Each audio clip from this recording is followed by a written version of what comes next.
হৃদমায়ার প্রেমগাথা পর্ব সংখ্যা ১৫। লেখনীতে রিক্তা ইসলাম মায়া। গল্প পাঠে আমি অরোরা ইসলাম। টিফিন টাইম চলছে। সময় ১টা ১৫। পুরো ক্লাস খালি করে সবাই যার যার মতন করে ক্যান্টিনে বা ক্যাম্পাসের মাঠে আড্ডায় বসে আছে। ক্লাসে তেমন কেউ না থাকলেও মায়াকে নিয়ে হাতে গোনা ৭-৮ জন বসা আছে, যারা নিজস্ব কাজ নিয়ে ব্যস্ত। তাদের মাঝে মায়াও একজন। বিগত কয়েকদিনের বন্ধের ক্লাস নোট সংগ্রহ করছে মায়া। শ্বেতার খাতা থেকে লেখে, জুইকে দিতে হবে এগুলা তাই। জুই আজ কলেজে না আসায় একা সকল পড়ার চাপ পড়ছে মায়ার উপর। আর সেই থেকেই ব্যস্ত হাতে লেখালেখি করছে শ্রেয়াদের সাথে ক্যান্টিনে না গিয়ে। তাছাড়া মায়া এমনিতেও কলেজের ক্যান্টিনে যেত না। মায়ের না যাওয়ার অবশ্য দুটো কারণ আছে।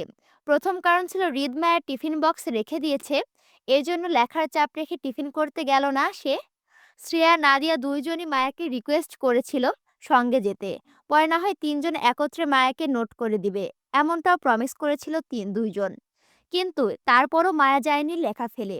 ২ নম্বর কারণ ছিল হৃদের ভয়।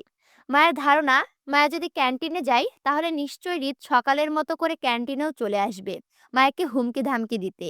তাই মায়া মনে মনে ঠিক করে রেখেছে, যতদিন না পর্যন্ত হৃদ এই চট্টগ্রাম ছেড়ে ঢাকায় চলে না যাচ্ছে, ততদিন পর্যন্ত মায়া ক্যান্টিনে যাবে না। লুকিয়ে চুকিয়ে পালিয়ে বেড়াবে হৃদের হাতে। তারপরও খারাপ হৃদ খানের মুখোমুখি হবে না। সঙ্গীহীন মায়া ভীষণ মনোযোগ দিয়ে নিজের লেখাটা শেষ করছিল, কারণ টিফিন টাইম শেষ হলে পঞ্চম ঘন্টা শুরু হয়ে যাবে। তখন আর লেখালেখি সুযোগ থাকবে না, ক্লাস টিচার থাকবে। ভাবি, এটা আপনার জন্য ভাই পাঠিয়েছে, নিন। অর্ধ পরিচিত কণ্ঠ কানে আসতে মনোযোগ নষ্ট হয় মায়ার। লেখা থামিয়ে কপাল কুঁচকে সামনে তাকাতেই চোখে পড়ে ১০-১১ বছরের ছেলে সুমনকে। ছোট্ট সুমন নামক ছেলেটাকে মায়া চেনে। এই কলেজের ক্যান্টিনে কাজ করে বাবার সঙ্গে। মায়া সুমনদের ক্যান্টিনে রোজ খাওয়া দাওয়া করে আড্ডা দেয় শ্রেয়াদের সাথে। পরিচিত সুমনকে দেখে মায়া মনে করে সুমন অন্য কারো খোঁজে এসেছে এখানে। তাই সুমনের ভুল শুধরে বলে, তুমি মনে হয় অন্য কারো খোঁজে এসেছো সুমন, আমি তোমার ভাবি না, আর এই পার্সেলও আমার না। মায়ের কথায় তৎক্ষণাৎ নাকচ করল সুমন। মায়াকে শুধালো দৃঢ় গলায়। সুমন বলল, না ভাবি, এটা আপনারই। ভাইয়ের মোবাইলে আপনার ছবি আমি দেখেছি, এই স্কুল ড্রেস পরাই আসছিলেন ছবিতে। নিন, এবার এটা রাখেন। বিস্মিত মায়া স্তব্ধতার ন্যায় সুমনের দিকে ফ্যালফ্যাল দৃষ্টিতে তাকিয়ে থাকলো শুধু। কে কার ভাবি, সেটা মায়ের মাথার উপর দিয়ে গেল। মায়া কখন সুমনের ভাবি হলো, আর কখনই বা সুমনের ভাই নামক মানুষটির কাছে ওর ছবি গেল। মায়ের ছবি তাও অন্য কারো ফোনে আদৌ সম্ভব? মায়া তো ছবিই তোলে না। হাতে গোনা কয়েকটা ছবি আছে, তাও সেইগুলো পারিবারিক ফোনে তোলা, অন্য কারো ফোনে থাকার কথা না।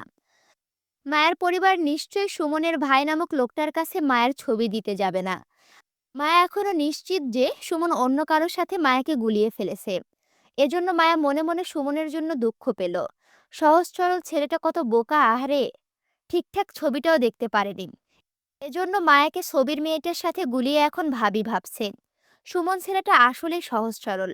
এখন মায়ের দায়িত্বের মধ্যে পড়ে সুমনকে বোঝানো, যে সুমন ভুল ভাবছে মায়াকে তার ভাইয়ের বউ মনে করে। মায়া কারো ভাবি নয়, আর এই পার্সেলের অধিকারীও মায়া নয়, অন্য কেউ হবে। মায়া লেখার কলমটা রেখে হাত বাড়িয়ে সুমনের বাড়িয়ে দেওয়া খাবারের পার্সেলটা ঢেলে সুমনের দিকে দিতে দিতে মায়া বলে, এই পার্সেল আমি রাখতে পারবো না, তুমি ফেরত নিয়ে যাও সুমন। আর তোমার ভাইকে গিয়ে বলো সে যেন সাহস করে নিজে গিয়ে দিয়ে আসে তার বউকে, তোমাকে না যেন পাঠাই। তুমি ভুল করছো, একজনের পার্সেল অন্যজনকে ডেলিভারি দিচ্ছ। আমি এই পার্সেলের মালিক না। এবার তুমি যাও, আমি লিখব। উত্তেজিত ভঙ্গিতে মায়াকে তৎক্ষণাৎ শোধালো সুমন। আরে ভাবে কি বলেন এগুলা? ভাইয়ের মতো সাহসী পোলা এই চট্টগ্রাম শহরে দুইটা খুঁজে পাবেন না আপনি। ভাইয়ের সাহসের প্রশংসা তো পুরো বাংলাদেশ করে, আর আপনি তার সাহসের কথায় কি বলেন? ভাই শুনলে কিন্তু রাগ করবে। আসলে ভাবি, ভাই এখন ব্যস্ত। ভাইয়ের আব্বা আইছেন, এই জন্য ভাইয়ের লোক খাবারটা আমারে দিয়া পাঠাইছে আপনার জন্য। নিন, রাখেন। আর এইসব কথা কিন্তু ভাইয়ের নামে বলবেন না, তাহলে আমি কিন্তু চুপ থাকবো না। সোজা ভাইয়ের কাছে গিয়ে নালিশ করব আপনার নামে। সুমনের হঠাৎ চেতে ওঠা নাহুস ভঙ্গি দেখে মায়ের মনেও আগ্রহ জাগে ভাই নামক মানুষটিকে তা জানতে। এজন্য মায়াও সুমনের ভাইয়ের প্রশংসা করে বলল, তোর ভাইকে পেয়ে তোর ভাবি মনে হয় অনেক লাকি। তোর ভাই মনে হয় তোর ভাবিকে অনেক ভালোবাসে, তাই না? মায়ের কথায় ফের শুধালো সুমন। আরে ভাবি, আপনি নিজেই তো আমাদের ভাইয়ের বউ। অতি আগ্রহে জানতে চাইল মায়া। আচ্ছা, তোর ভাইটাকে বলতো শুনি, নাম কি? এই কলেজের সিনিয়র কেউ? মায়ের কথায় সুমন মায়ের দিকে খাবারের পার্সেলটা এগিয়ে দিতে দিতে বলল, আমি কিছু বলতে পারুম না ভাবি, নিষেধ আছে। ভাইয়ের লোক আমারে বকবো। আপনি এটা রাখেন, আমি গেলাম। আর ভাই আপনারে কইছে এটা সবটা শেষ করতে। আমি এখন গেলাম। মায়ের বই খাতার ওপর পার্সেলটা রেখে ফুরুত করে দৌড়ে পালালো সুমন। মায়া পেছনের থেকে অর্ধর্জন ন্যায় ডাকতে লাগলো সুমনকে। এই শুন, শুন, সুমন এটা নিয়ে যা। আরে বলদ, আমি তোর ভাবি না। তুই ভুল জায়গায় পার্সেল ডেলিভারি দিছস বাদর। সুমন শুন, এই সুমন। মুহূর্তের মাঝে সুমন মায়ের ক্লাসরুম থেকে দৌড়ে পালিয়ে গেল। মায়া পিছন থেকে ডেকে লাভ হয়নি, বরং মায়ের ক্লাসে যে কয়েকজন স্টুডেন্ট বসা ছিল তারা মায়ের হঠাৎ চিৎকারের ডাকে বিরক্ত সহিত মায়ের দিকে তাকাতেই চুপ করে যায় মায়া। নিশ্চুপ ভঙ্গিতে পার্সেলের প্যাকেট হাতে নিয়ে কিছুক্ষণ বসে থেকে দ্বিধা নিয়ে একটা সময় প্যাকেট খুলে বের করলো চিজি পাস্তা, সঙ্গে বড় বড় গলদা চিংড়ি মাছ ভাজা, সাথে ফ্রেশ পানির বোতলও রয়েছে। বিস্মিত মায়ের খাবার দেখেই মত বদলায়। খাবারগুলো দুটোই খুবই প্রিয় মায়ার। পছন্দের খাবার সামনে পেয়ে লোভ সামলাতে পারল না মায়া। তৎক্ষণাৎ বই খাতা গুছিয়ে ছুটল ক্যান্টিনে শ্রেয়াদের উদ্দেশ্যে। দুই বান্ধবীদের নিয়ে এইগুলা ভাগাভাগি করে খাবে সে। এখানে এমনি অনেক খাবার আছে। এত খাবার মায়া একা পক্ষে সম্ভব না শেষ করা। খাবারগুলো নিয়ে মায়া মাঠ পেরিয়ে ক্যান্টিনের দিকে যেতে যেতে মনে মনে আরো একবার ভেবে নিল, অন্যের খাবার যেহেতু মায়া খেয়ে নিচ্ছে, তাই এই খাবারের বিল আজ যাওয়ার সময় মসজিদে দান করে দিবে। তাহলে আর মায়ের গুনাহ হবে না। তাছাড়া মায়া এখন এই খাবারের মালিককে কোথায় খুঁজবে? যার খাবার সে যদি ঠিকঠাক ডেলিভারি দিতে না পারে, তাহলে মায়ের কি দোষ? মায়া কি ইচ্ছে করে খাবারগুলো রেখেছে নাকি? বরং এই খাবারগুলো জোরপূর্বক মায়াকে চাপিয়ে দেওয়া হয়েছে। যেহেতু মায়াকে চাপিয়ে দেওয়া হয়েছে, সেহেতু মায়া এই খাবারগুলো কেন ফেলে দিয়ে নষ্ট করবে? এতে মায়ের পাপ হতে পারে। তার চেয়ে বরং মায়া এই খাবারগুলো খেয়ে দিয়ে ভালো পুণ্যের কাজ করবে। কলেজ ছুটির পরপরই মায়া সবার সাথে বের হলো।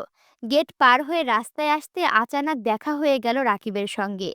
আচ্ছা, একটা কথা বলি। এখানে কেন যে বাংলার মধ্যে হিন্দি ঢুকাইছে বুঝতে পারছি না। আচানক মানে হঠাৎ করে দেখা হলো, বুঝছো? রাকিবের হঠাৎ সাক্ষাৎকারে অস্বস্তিতে পড়ে গেল মায়া। আজ জুই নেই বলে একটু বেশি ইতস্তত বোধ করলো সে। মূলত রাকিব কলেজের এদিকটাই বসা ছিল। মায়াকে কলেজ হতে বের হতে দেখে এগিয়ে আসলো। মায়ের সাথে কুশল বিনিময় করলো। জুইকে না দেখে জানতে চাইলো জুই কোথায়। মায়া দ্বিধায় জানালো জুই আসেনি। জুই না আসার সংবাদে আকাশের চাঁদ হাতে পাওয়ার ন্যায় খুশি হয়ে গেল রাকিব। চকচক করার ন্যায় খুশিতে আবদার করে জানালো মায়াকে আজ বাড়িতে পৌঁছে দেবে সে। মায়া নাহস করলো। আচ্ছা, এখানে কিন্তু নাহসই লেখা আছে, আমার মনে হয় এখানে হয়তো নাকচ হবে। নাকচ করলো অথবা মানা করলো। রাকিব বিনয়ের সঙ্গে ফের মায়ের কাছে অনুরোধ করায় মায়া রাজি হলো। কিন্তু রাকিবের সঙ্গে একা রিকশায় করে যেতে হবে ভেবে মায়া কৌশলে রাকিবকে জানালো মায়া আজ হেঁটে বাসায় যাবে, রিকশা করে যাবে না। কারণ রাস্তার মোড়ে মায়ার কাজ আছে কিছু, নোট প্রিন্ট করতে হবে তাই। মায়া ভেবেছিল হেঁটে যাওয়ার কথা শুনে রাকিব হয়তো মায়ের সঙ্গে যেতে চাইবে না বা নিষেধ করবে। কিন্তু মায়ার ধারণা ভুল করে রাকিব তাতেও রাজি হয়ে গেল মায়ের সঙ্গে যাবে বলে। শ্রেয়ার পারিবারিক গাড়ি আসাতেই ও চলে যায়। নাদিয়াকে উল্টো রাস্তায় রিকশা ধরে যেতে হয়। নাদিয়াও চলে যেতে মায়াকে একা করে। নিশ্চুপ মায়া হাঁটা ধরলেও রাকিবও পা মেলায় সাথে সাথে মায়ার। ভালোবাসার মানুষকে পাশে পেয়ে বেশ উৎফুল্লতা দেখা যায় রাকিবের কথায়। মায়ার পাশাপাশি হাঁটতে হাঁটতে কথার ফুলঝুরি ফুটে মুখে। নিশ্চুপ মায়া অস্বস্তিতে পড়ে রাকিবের কথার হুঁ হাঁ উত্তর করছে শুধু। রাস্তার মাঝে অনাকাঙ্ক্ষিতভাবে আবার দেখা হয়ে গেল হৃদের সাথে। আর তাতেই মায়া আতঙ্কের ন্যায় রাকিবের বরাবর হয়ে নিজেকে আড়াল করতে চাইলো হৃদের কাছে ধরা পড়ে যাওয়ার ভয়ে। মূলত রাস্তার ওপাশে হৃদ দাঁড়িয়ে আছে তার বাবার সাথে। আশেপাশে অনেক মানুষের ভিড়ও রয়েছে। হয়তো ইলেকশন সেমিনারের জন্য এই ভিড়। মায়া মনে করলো হৃদ মায়াকে দেখেনি, আর তাতে মায়া চুপিসারে কেটে পড়বে নিজে আড়াল করে। মায়ের এই ধারণাটা ভুল প্রমাণ করে হৃদ হঠাৎই শান্ত চোখে ঘাড় ঘুরিয়ে তাকালো রাস্তার এপাশে মায়ের দিকে। তৎক্ষণাৎ চোখাচোখি হয়ে গেল দুজনের। আতঙ্কিত মায়া তৎক্ষণাৎ নিজেকে আরো গুটিয়ে নিল রাকিবের পিছনে। হৃদ খুবই শান্ত স্বাভাবিক দৃষ্টিতে মায়াকে কয়েক সেকেন্ড দেখে ফের ঘাড় ঘুরিয়ে নেয়। আর তাকালো না। মায়া অবশ্য চুপি চুপি বেশ কয়েকবার তাকিয়েছিল হৃদের দিকে। মূলত হৃদ মায়ার কাছে চলে আসে কিনা সেটা দেখতে। কিন্তু হৃদকে আসতে না দেখে স্বস্তির হয় মায়া। তবে বেশ বিরক্ত হয় মায়া এই ভেবে যে হৃদ খান যখনই চট্টগ্রামে আসে তখন কেন এই কলেজের রাস্তায় তাকে দেখা যায়। কেন? এই লোকের কি বাড়িঘর নেই? নিজের বাড়িঘর ফেলে কেন রাস্তায় পড়ে থাকে সেটাই বুঝে না মায়া। সেদিনকার মতন মায়ের সাথে হৃদের আর দেখা হয়নি। মায়া বিকেলে যখন কোচিংয়ে গেল তখনও না। তবে রাকিবের সঙ্গে দেখা হয়েছিল। যেহেতু রাকিবও ওই কোচিংয়েই পড়ায়, তাই রাকিবের সঙ্গে দেখা হওয়াটাই স্বাভাবিক ছিল। কিন্তু পরদিন সকালে আর না বিকেলে, গোটা দিনটাই হৃদের সাথে মায়ের দেখা হয়নি। মায়ের হৃদের ছায়াও দেখেনি কলেজের রাস্তায়। এতে মায়া খুশি হয়েছিল, মনে করেছিল হৃদ আবার ঢাকায় ফিরে গেছে। এখন মায়া শান্তিতে কয়েকটা দিন চট্টগ্রামে থাকতে পারবে। তারপর হৃদ ফেরার আগে আগে মায়া আশুগঞ্জ চলে যাবে। এতে হৃদ খান আর মায়াকে খুঁজে পাবে না, ওদের দেখাও হবে না।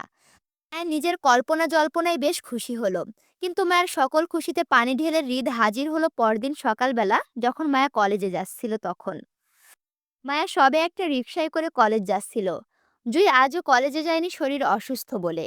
আকস্মিক ঘটনায় মায়া রিকশা হঠাৎই থেমে যায়।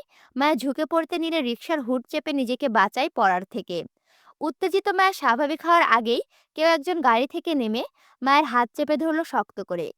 আকস্মিক ঘটনায় মায়া কিছু বোঝার আগে তৎক্ষণাৎ টান পড়ে মায়ের হাতে। মায়া ঝুঁকে পড়ে রিকশা থেকে নামে কারো টানাটানিতে। মায়া রিকশা থেকে নামতে নামতে উত্তেজিত ভঙ্গিতে আওড়ালো, আরে আরে, কে আপনি? আমাকে কোথায় নিয়ে যাচ্ছেন? ছাড়ুন বলছি, ছাড়ুন। আগমনকারী লোকটার পেছনের পিঠ নজরে আসলো মায়ার। লোকটা মায়াকে তখনও টেনে নিয়ে যাচ্ছিল নিজের গাড়ির দিকে। মায়া চিৎকার করে লোকটার হাত থেকে নিজেকে ছাড়াতে টানাটানি করতে লাগলো অনবরত। গাড়ির মুখোমুখি হতে ড্রাইভিং সিট হতে বের হয়ে আসলো আসিফ। আসিফকে দেখে আত্মা উড়াল দেওয়ার জোগাড় হলো মায়ার। মায়ের বুঝতে আর বাকি রইল না কে মায়াকে এমন ছিনতাইকারীর মতো টেনে নিয়ে যাচ্ছে। আসিফকে দেখে ভয়ে আতঙ্কে চিল্লাচিল্লি থেমে গেল। তবে হৃদের ভয়ে কেঁদে উঠল তখনই। হৃদ মায়াকে টেনে পাশের সিটে বসিয়ে সে ঘুরে গিয়ে বসলো ড্রাইভিং সিটে। আসিফকে রেখে হৃদ দক্ষ হাতে গাড়ি ঘোরালো বিপরীত রাস্তা ধরে। মায়ের হৃদের ভয়ে সিটিয়ে নিশ্চুপে কাঁদতে লাগলো। তারপরও শব্দ করছে না বিন্দুমাত্র। আজ কপালে কি আছে কে জানে। এই লোক এমনি রাগান্বিত অবস্থায় মায়াকে কোথায় নিয়ে যাচ্ছে তাও বুঝতে পারছে না মায়া। হয়তো মায়াকে আজ মেরে ফেলবে। তারপর বস্তা করে ভরে কোনো নদীতে ফেলে দেওয়ার জন্য মায়াকে এমন ছিনতাই করে তুলে এনেছে মাঝ রাস্তা থেকে হৃদ। নিজের মরার কথা চিন্তা করতে মায়ের কান্নার বেগ আরো বাড়ে। আজ কলেজে আসার সময় জুইকে বকে এসেছিল মায়া। এই জন্য জুইয়ের জন্য মায়া লাগছে। মায়া যদি জানতো আজ ওর শেষ দিন, তাহলে কখনোই জুইকে বকে আসতো না, বরং আদর করে শেষ বিদায় নিয়ে আসতো। ওই পুলাপান, বেশি বেশি করে ভিডিওতে লাইক কমেন্ট শেয়ার করো। বেশি বেশি করে লাইক কমেন্ট শেয়ার না করলে হইল বেটা। তাড়াতাড়ি লাইক কমেন্ট শেয়ার করো। এখনো যদি আমার চ্যানেলটি সাবস্ক্রাইব করে না থাকো, অবশ্যই সাবস্ক্রাইব করে পাশে থাকো। আচ্ছা, এবার একটা কথা বলি। তোমরা আগের কথাগুলো যারা শুনলা, এবার সাথে সাথে কমেন্ট বক্সে চলে যাবা। যেয়ে বলবা, আপু আমরা তো বেটা না, আমরা তো বেটি। হ্যাঁ, এবার তোমাদেরকে বলছি, বুঝছো? বেশি বেশি করে লাইক কমেন্ট শেয়ার না করলে হইল বেটি। তাড়াতাড়ি লাইক কমেন্ট শেয়ার করো। আর এখনো যদি আমার চ্যানেলটি সাবস্ক্রাইব করে না থাকো, অবশ্যই সাবস্ক্রাইব করে পাশে থাকো। আল্লাহ হাফেজ।